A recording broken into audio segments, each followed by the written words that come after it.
الله عز وجل ما را در این دنیا آفرید و ما را در مأوای درد و عذاب، مصیبت‌ها، امتحانات و سنجش‌ها جای کرده است.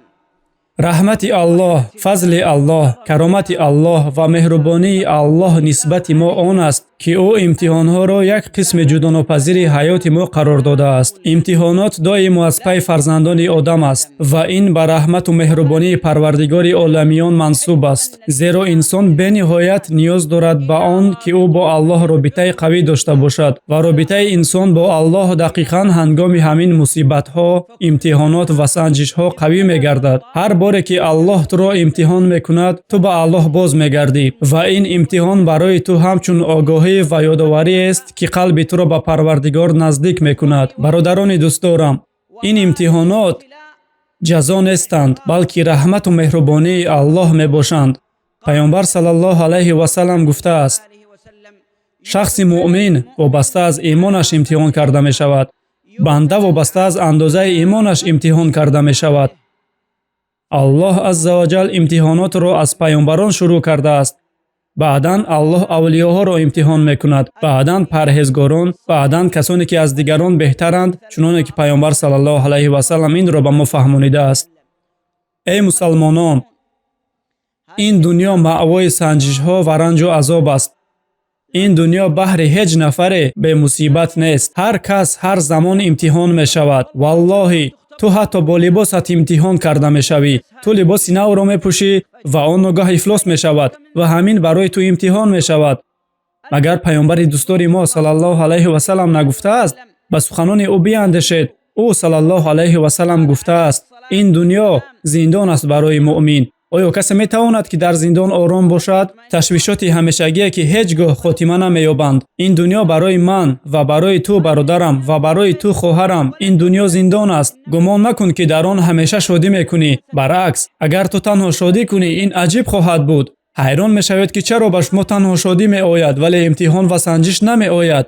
بعضی از سلف صالح ما از یکدیگر میپرسیدند: آیا در حیات تو امتحان است؟ اگر او نمیگفت، به او میگفتند: پس خود را بسنج که چرا تو امتحان کرده نمیشوی، زیرا که این دنیا و طبیعت این دنیا از اول با امتحانات همیشگی یکجا شده بودند. چنانه که شاعر گفته است: بین تر الانسان فيها مخبرا الفیته خبرا من الاخبار طبعت على كدر وأنت تريدها صفوا من الأقدار والأكدار ومكلف الأيام ضد طباعها متطلب في الماء جذوة نار. این غیر امکان است. خرسندی همیشگی ناممکن است. یعنی من شادی دنیایی را در نظر دارم، نه اینکه خوشبختی قلب را. خرسندی و خوشبختی دائمی در بدن، در همسر، در بایگری غیر امکان است که آن همیشگی باشد. برعکس، ما باید انتظار مصیبت ها باشیم و زمانی که امتحان به ما می آید، ما باید خرسندی کنیم از آن امتحان الله عز و جل. پیامبر صلی الله علیه و سلم گفته است: با دشمن روبرو شدن را نخواهید، ولی زمانی که با او واخوردید پس استوار باشید. برای خود امتحان را آرزو مکن، ولی وقتی که امتحان آمد پس تحمل کن. خرسند باش. انتخاب الله به تو افتاد و الله برای تو خیر خواست.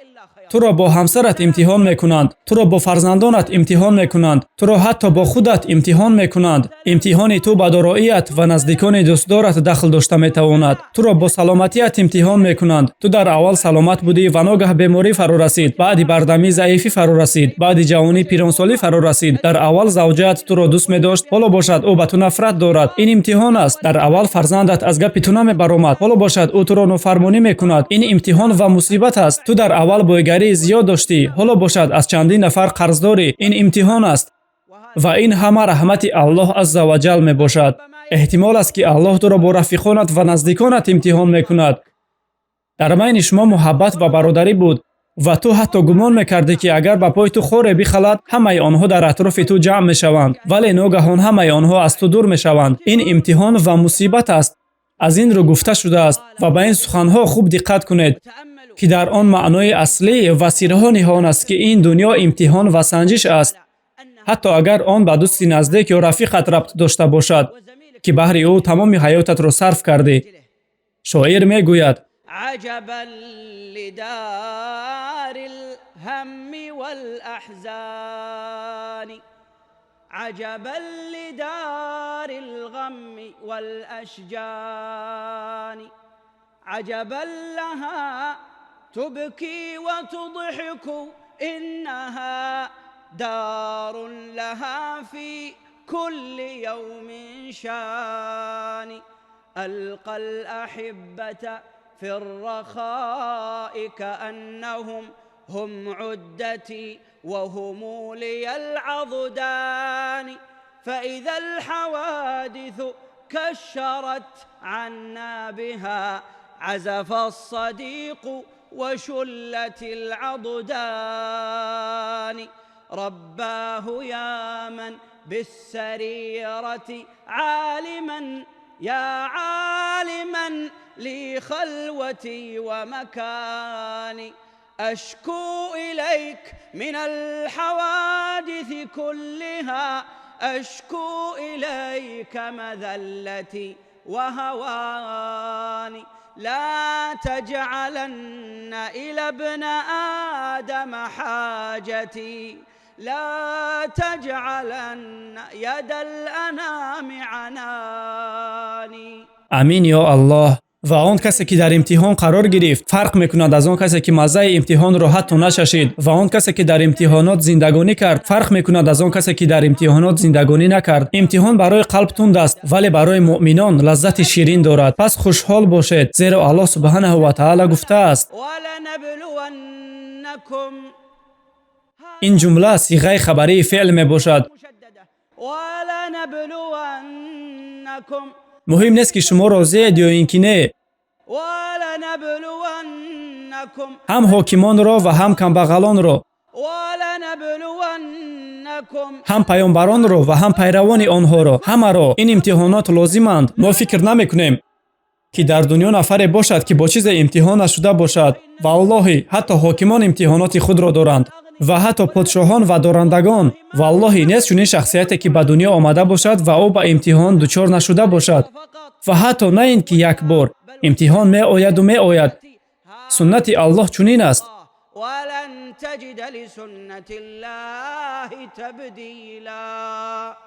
аллоҳ субҳанаҳу ва таъала ваъда додааст ва ваъдаи Аллоҳ ҳақ ва амалӣ шаванда аст.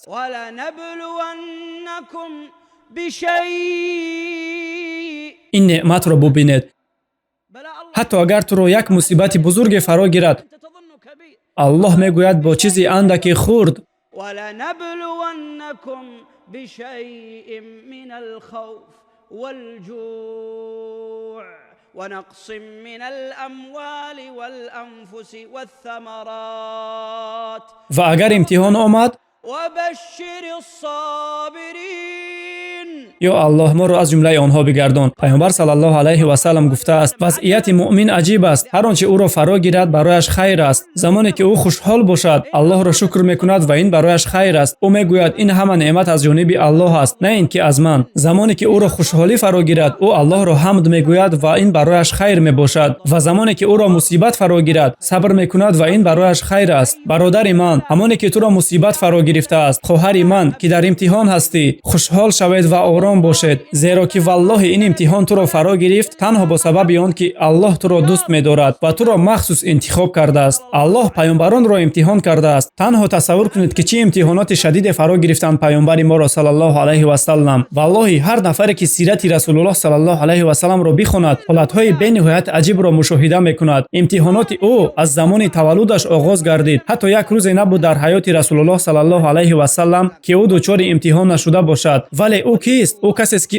Аллоҳ дӯсташ медорад. ӯ валиюллоҳ, интихобшудаи Аллоҳ, аз ҳама бандаи дӯстдори Аллоҳ, офариниши беҳтарини Аллоҳ субҳанаҳу ва таъала. пайғамбар саллаллоҳу алайҳи ва саллам аз замони таваллуд шудан падари худро ҳатто боре ҳам надидааст. падари ӯ аз дунё гузашт ва ӯ ба ин дунё ятим таваллуд шуд. ва замоне ки ӯ ба ин дунё омад, модараш ӯро ҳамроҳи Ҳалима аз-Саъдия равон кард, то ин ки ӯ бо Ҳалима то синни 5 солагӣ зиндагонӣ кунад. ва то синни 5 солагӣ ӯ танҳо Ҳалима аз-Саъдияро дидааст. тамоми ин ин муддат ӯ модари худро надида буд ва танҳо баъди гузашти 5 сол ба назди модараш баргашт ва ин аллакай имтиҳони дигар буд. Шодиву хурсандӣ карда худро ба оғӯши модараш мезанад ва модараш ӯро гирифта ба сафари хело вазнин ва мушкил мебарояд. Модараш бо ӯ аз Макка ба Мадина меравад. Чаро? То ин ки ба ӯ имтиҳоноти дигарро нишон дода бигӯяд: бубин, ин қабри падарат аст, қабри Абдуллоҳ аст. Нигар ба он. Танҳо он замон ӯ фаҳмид ки қабри падараш дар куҷо аст. Он замон ӯ ҳамагӣ 6 сол дошт ва ҳангоми баргашт аз Мадина ба Макка ӯ шоҳиди он мешавад ки модараш чӣ гуна ин дунёро тарк карда вафот мекунад. ӯ ҳаёти худро бе падару модар давом медиҳад. ӯ ба Макка ятим бармегардад, бо мусибати худ ба он ҷо бармегардад. ва шумо медонед он замон вазъияти арабҳо чӣ гуна буд? Арабҳои сангдил ба ин ятим муносибати бад мекарданд. ӯ ҳатман бояд ки зиндагии талхро аз сар мегузаронид. Тамоми мусибатҳоро бояд аз сар мегузаронид. Пайғамбар саллаллоҳу алайҳи ва саллам ҳатто вақт пайдо намекард то ин ки чизеро биомӯзад. дар байни ҳамсолонаш буданд онҳое ки хондан ва навиштанро аз худ карданд. Абубакр хондану навиштанро омӯхт, Умар хондану навиштанро омӯхт. лек Пайғамбар саллаллоҳу алайҳи ва саллам хондану навиштанро омӯхта натавонист. бо сабаби зиндагии танг ва нодории ӯ саллаллоҳу алайҳи ва саллам вақт намеёфт ки илму дониш биомӯзад. замоне ки ӯ ба Макка баргашт, ногаҳ бобояш болҳои раҳмати худро барояш фароғ кушода мекунад. ӯро қабул мекунад. фарзандони худро дур карда, набераашро ба худ наздик мекунад, Муҳаммадро саллаллоҳу алайҳи ва саллам. вале 2 сол ҳам нагузашта, вақте ки Муҳаммад аз барои чунин бобои бораҳму ғамхор хурсанд мешавад, ногаҳ бобояш вафот мекунад. баъд аз он ӯро аз ҳама амаки нодораш ба парасторӣ қабул мекунад. ӯро амаки аз ҳама камбағалаш парастор мешавад, то ин ки Муҳаммад саллаллоҳу алайҳи ва саллам роҳи худро бо имтиҳонот давом диҳад. он амаки ӯ Абу Толиб буд. Абу Толиб ӯро қабул мекунад. Пайғамбар мегӯяд: ман ба назди ту омадам, то ин ки ту ба ман кӯмак расонӣ, вале ту худ ба кӯмак ниёз дорӣ. ва Пайғамбар саллаллоҳу алайҳи ва саллам, ки ятим монда ба назди амаки парастораш Абу Толиб омада буд, худ ба кор мебарояд, гусфанчаронӣ мекунад. ва он замон ӯ ҳамагӣ 8 сол дошт. саллаллоҳу алайҳи ва саллам. ӯ гусфанчаронӣ мекунад ва дар атрофаш хатарҳои зиёданд ба монанди морҳову каждумҳо, ва ӯ дар кӯҳу пуштаҳо рӯз мегузаронид. чунин буд ҳоли ин паёмбари дӯстдорамон саллаллоҳу алайҳи ва саллам, ки ҳамеша дар имтиҳонот қарор дошт. ва замоне ки ӯ 12 сола мешавад, аз амакаш хоҳиш мекунад, то ин ки ба ӯ иҷоза диҳад ки ба тиҷорат машғул шавад. лек амакаш барои ӯ хавос мешавад ва иҷоза намедиҳад, то он замоне ки ӯ 24 сола мешавад. ва то синни 24 солагӣ ӯ бо чӯпонӣ машғул буд саллаллоҳу алайҳи ва саллам. ва баъди 24 солагӣ ӯро имтиҳони дигаре меояд. ӯ дар зери дасти зане бо номи Хадиҷа хизматгор мешавад, ки баъдан ба ӯ оиладор мешавад ва ӯ яке аз модарони муъминон мегардад. инак Пайғамбар саллаллоҳу алайҳи ва саллам ҳамеша зери имтиҳон қарор дошт. ӯ бо он зан оиладор мешавад, Хадиҷа ба ӯ фарзандҳо таваллуд мекунад ва он фарзандон яке пайи дигаре дар назди чашмони ӯ вафот мекунанд саллаллоҳу алайҳи ва саллам. аз байни фарзандонаш танҳо Фотима зинда монд, ки ӯ ҳам 6 моҳ баъд аз марги падараш вафот мекунад. баъди чанде Хадиҷа вафот мекунад ва ӯ хело ғамгин мешавад. баъдан Абу Толиб аз дунё мегузарад. ӯ дучанд ғамгин мешавад ва он соле ки онҳо вафот карданд, соли ғаму андӯҳ ном гирифта буд, бо сабаби он мусибатҳое ки ба сари Пайғамбар саллаллоҳу алайҳи ва саллам дар он сол омад. ӯ даъватро давом медиҳад, ӯро мезананд, аз фарзандонаш ҷудо мекунанд саллаллоҳу алайҳи ва саллам, ӯро дашном ва сухани қабеҳ мегӯянд, таҳдиди қатл мекунанд. як имтиҳон паси дигар имтиҳон. зиндагӣ бо даъват 23 сол идома кард. тамоми ин сол ӯ дар имтиҳон ва мусибат қарор дошт. ӯ бо худаш имтиҳон шуда буд, бо хешовандони азизаш имтиҳон шуда буд. имтиҳон рафиқону наздиконашро фаро гирифта буд. ҳамсарашро ба зино туҳмат карданд. 70 олими исломӣ аз ҷумлаи саҳобагон якбора ба қатл расонида шуданд. баъдан 70 саҳобаи наздикаш дар муҳорибаи Уҳуд кушта шуданд. кулли ин имтиҳонот яке паси дигаре, вале Пайғамбар саллаллоҳу алайҳи ва саллам сабру таҳаммул кард ва устувор монд. дар ҳар муҳорибае ки иштирок кардааст, ӯ захмдор шуда буд. аз ин рӯ пеш аз Холид ибни Волид ӯ ҳақ дошт ки бигӯяд: ман вафот мекунам, вале дар тани ман ҷое нест ки он ҷо захми шамшер, тири камон ва ё найза набошад. ҳамин гуна умр ба сар бурд Пайғамбар саллаллоҳу алайҳи ва саллам то дами вафот карданаш. валлоҳи агар Аллоҳ ба Муҳаммад ибни Абдуллоҳ саллаллоҳу алайҳи ва саллам муҳаббат намедошт, пас тамоми ҳаёти ӯ бо имтиҳон намегузашт. пас шод бош эй касе ки дар имтиҳон қарор гирифтӣ. хушҳол бош ва сухани Аллоҳ субҳанаҳу ва таоларо ба ёд ор, онро эҳсос кун ва бигзор ки он ҳамеша дар қалби ту ҷойгир бошад. бародаронам, гумон макунед ки ман ҳозир танҳо онҳоеро дар назар дорам ки дучори бемории марговар шудаанд. не, ман оиди ҳар нафаре гуфта истодаам ки дучори мушкилӣ шудаанд. мушкилӣ خوشدلی با فرزندان، با همسر، خوشحال و امیدوار باش. والله در این امتحانی که تو را فرا گرفته است برایت خیر است. سخنان الله عز و جل را با قلبت گوش کن. إنما يوفى الصابرون أجرهم بغير حساب. الله اکبر. اجر آنها به حساب داده می شود. ابن عباس می گوید اگر کدام حاکم می گفت که من به تو به حساب مبلغ می دهم، به فکر تو آن چی قدر بوده می توانست؟ در زمان ما اگر کدام از تاجران بگوید که من به تو مبلغ به حساب می دهم، به گمان تو آن چی مقدار بوده می تواند؟ میلیارد؟ پس چه مقدار می شود وقتی که آن را الله گفته باشد؟ او می گوید من به تو اجر به حساب عطا می کنم. تریلیون اجر؟ نه، اجر به حساب. یعنی اینکه اگر ما تمام آدمان را جمع آوریم، از آدم علیه السلام تا آخرین آدم و همچنان تمام جنها را و آنها آن اجر را حساب کنند، آنها آن را حساب کرده نمیتوانند. چرا؟ زیرا که الله به تو امتحان فرستاد و تو تحمل کردی، تو صبر کردی و الله تو را آمرزید. و سخنان الله عز و جل اندیشه کن. هر آینه به صابران اجر به حساب عطا کرده می شود. پس شاد باش از این وعده الهی. به یاد آر که الله سبحانه و تعالی به تو چی وعده کرده است. ابن مسعود گفته است و گوش اندازید به تفسیر ابن مسعود که این آیت را چی گونه شرح داده است. او می گوید آبی دریا چخیل می رود. با دریا نگر، آیا در کجای منع می شود؟ دریا به ایست می رود و می رود. او می گوید که چونین است اجر آنهایی که صابر بودند و مصیبت و امتحانات را تحمل کردند. اجر آنها مانند دریا است. هنگام خواب اجر می گیرند، هنگام تبسم اجر می گیرند. مرا ببخشید، هنگام برآوردن حاجت اجر می گیرند، هنگام جراحت اجر می گیرند، از مصیبت عذاب می کشد اجر می گیرد. اجر چونین شخصانی که تحمل مصیبت کرده است مانند دریای پرآب و به ایست روان است، یعنی به آخر است. صحابگان همین گونه شرح دادند معنای این آیت را. برادران، پیامبر صلی الله علیه و سلم به ما دستورات عجیب داده است. او صلی الله علیه و سلم آید وضعیت روز قیامت می گوید ای کسی که بیماری، ای کسی که دچار مصیبت شده ای، شاید که تو غمگین باشی، شاید که قلبت دچار اندوه شده است، ولی تصور کن که در کدام مقام قرار میگیری وقتی که راست میشوی در نزد الله عز و جل. پیامبر صلی الله علیه و سلم میگوید شهید را میآورند و ترازوی حساب و کتابش آغاز می شود. شخص صادق را می آورند و ترازوی حساب و کتابش آغاز می شود و بعدا کسی را می آورند که با چیز امتحان شده بود ولی با او ترازو نمی مانند. الله اکبر.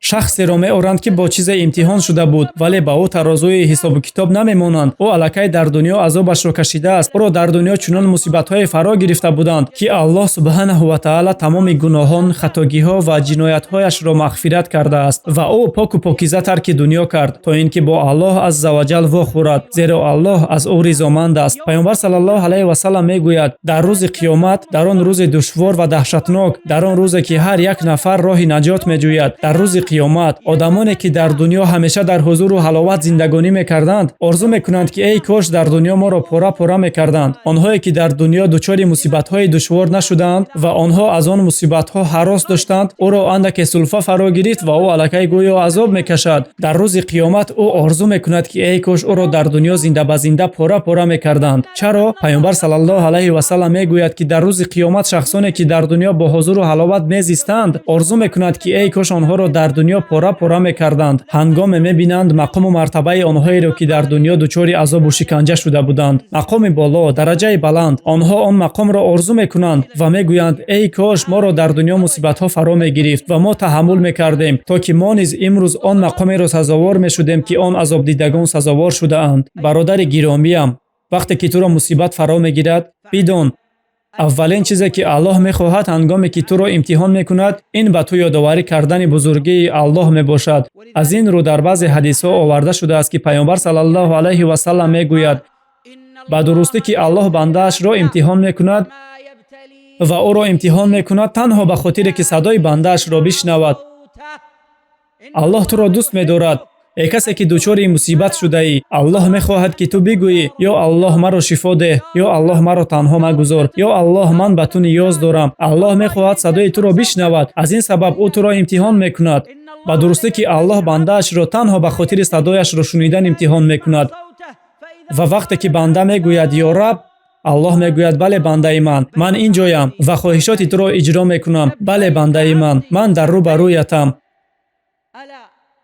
آیا میدانید اولین چیزی که الله از شما میخواهد هنگام امتحان، وقتی که شما مشکلی سلامتی، مالی، مشکلی با همسر و با نزدیکان دارید، بدانید اولین چیزی که الله از شما میخواهد آن است که شما توجه به پروردگارتان کنید و دستان خود را برداشته از او طلب نمایید و عاید آن شخصی که از الله دور است، الله عموما او را نمیخواهد. از این رو او حیات خوش و فورم دارد، سلامتی و حیات بردم دارد، دارایی و مال زیاد دارد. الله او را هیچ زمان امتحان نمیکند، زیرا که الله سبحانه و تعالی از صدای او بیزار است و نمیخواهد که او بگوید یا رب.